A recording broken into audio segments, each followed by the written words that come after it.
Meanwhile, in Garden City, the 208 Tattoo Festival continues at Expo Idaho today. Tattoo artists from around the Pacific Northwest are showing off their artwork, while many visitors are stopping by to score some fresh ink. It's an event many locals look forward to every year. I've never had like that bond of a huge group of friends and family, and all these people feel like friends and family. You see each other, it's like school all over again. We get to be weird and go drink and eat food after and party and just hang out, and it's a blast. The convention is also hosting competitions like Tattoo Design of the Day and a contest for the best beard and mustache.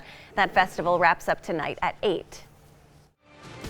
Now, Steve Liebenthal with the On Your Side forecast. Pretty decent day here in southwestern Idaho. Quickly going to give you the latest on Tropical Depression Barry, which is what this storm is now. Still bringing heavy rain into the Gulf Coast from New Orleans up into Mississippi and Tennessee. Lots of heavy rain with this still, and there is some flooding. Only one fatality being reported so far, so not nearly as strong as some of the tropical storms we'll likely see as the summer and fall wear on. Here's a look at southern Idaho. There are some thunderstorms just to the south of Twin Falls trying to develop.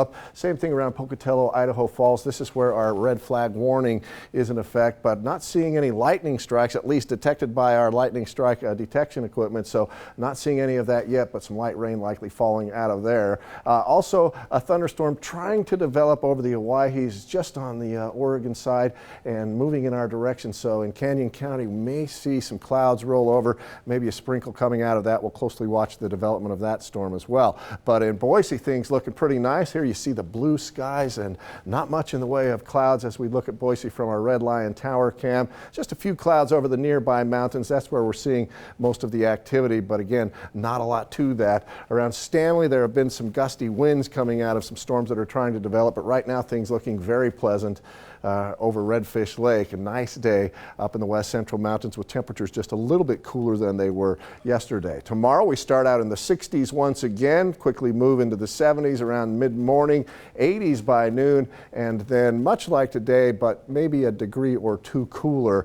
We're at 92 right now in Boise, and I think we'll probably get up to 93, 94 degrees over the next hour or so. And then Tuesday, cooler weather coming in as an area of low pressure moves in, and that'll keep us right around average as we bump up from that. And then this 10-day trend showing a warm up in days 9 and 10. That's a long way out, but we'll keep an eye on that situation as well. And there are a few clouds, mostly over mountain locations. Those mountains provide what's called orographic lifting. As the air moves up against the mountain, it has to rise, and that rising air causes condensation of moisture, and that's why we see clouds over mountain locations in this kind of pattern. Again, a red flag warning for parts of the Magic Valley and the upper Snake River Valley. Will stay dry for the next 24 hours, that dry air coming in. But yeah, there is a storm system brewing out here, an area of low pressure that will come through and bring a chance of showers to mountain locations.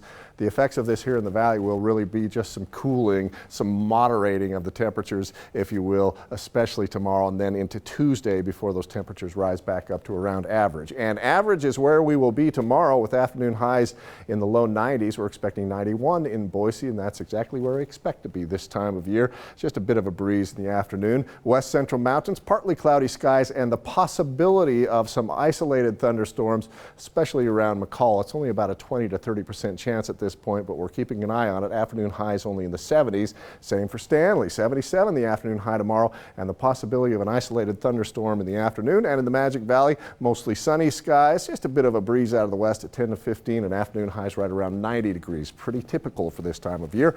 86 on Tuesday, and then those temperatures rising up to right where they should be in July, which is the low 90s. I was surprised at how warm, or really how hot it still was when we were leaving the station last night. Almost 11 o'clock, and it was hot. It was. All right. Well, thank you, Steve. You bet. Coming up on 6 on Your Side, expected ice raids across the country spark protests in several cities. We'll have that story right after the break.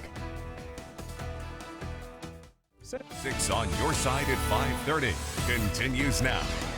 Protests erupting across the country this weekend as communities brace for an ICE crackdown. As ABC's Stephanie Ramos reports, those planned raids are seeking undocumented immigrants, specifically in 9 U.S. cities. As federal ICE agents begin those raids in several major U.S. cities, looking to arrest and deport up to 2,000 undocumented immigrants, emotions are running high. Abolish ICE! Advocacy groups leading those protests, advising everyone of their rights. People need to be prepared and know that they do not have to open the door.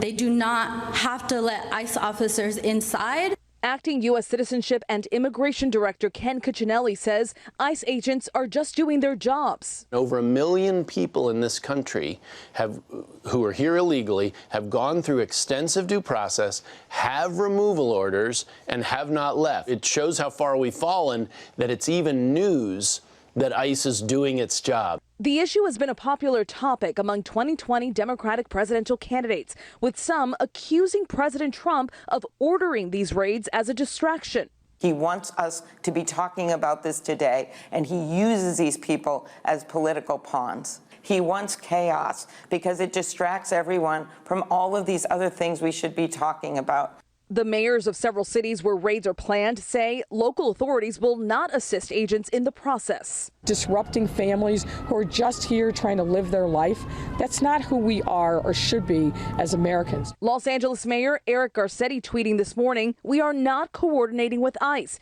ICE responding with their own statement on Twitter saying communities are safer when law enforcement agencies work together. Stephanie Ramos, ABC News, Washington.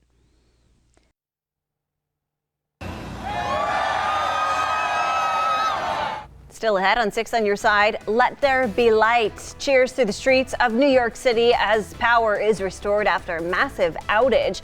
The unusual coincidence behind the blackout up next.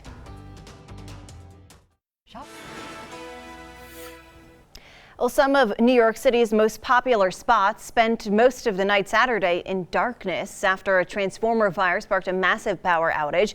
As ABC's Megan Tevrizian reports, power is now restored. The New York City skyline black. More than 72,000 customers in the dark. I don't think they can make it any darker in here. So hard to see.